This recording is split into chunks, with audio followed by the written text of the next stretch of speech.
Hello, I'm Elizabeth Titan. Welcome to Entertainment Life. Today we're talking about The Giver. This is a movie that was based off a book by Lois Lowry about a war that had occurred, and as a result, the government has decided that there'll be no more differences in the world.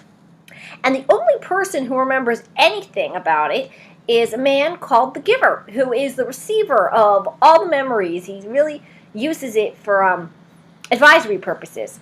And there's now going to be a new receiver, our main character, Jonas, who, after delving into the past, starts to question the decision that the government has made and wants to bring things back to the way they were.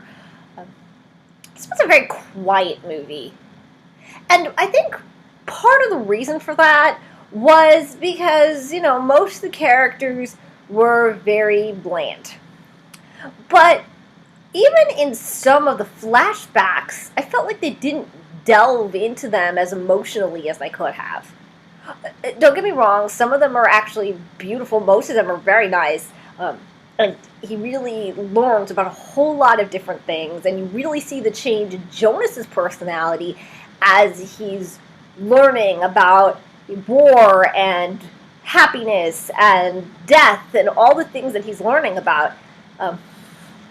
And you really see him go from a kid who just questions everything and accepts some of these things that he's questioning to somebody who is on a mission and he's ready to go on this mission.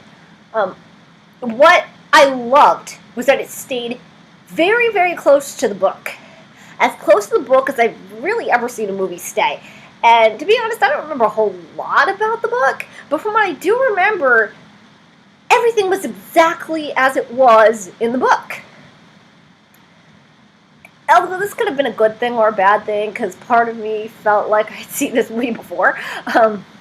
It's still a nice movie, don't get me wrong. It's just like, oh, well, this is like my second time seeing it, when it was clearly my first time seeing it.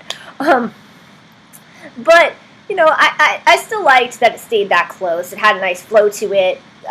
What was really weird was that in the middle, they threw in a love interest, and my thought is the love interest was because they wanted to amp up Jonas's feelings a little bit more and wanted him to question emotions a little bit more.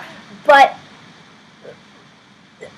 she didn't really fit into the original storyline that they were following. And when I saw her, I started questioning whether they were actually going to follow the original storyline.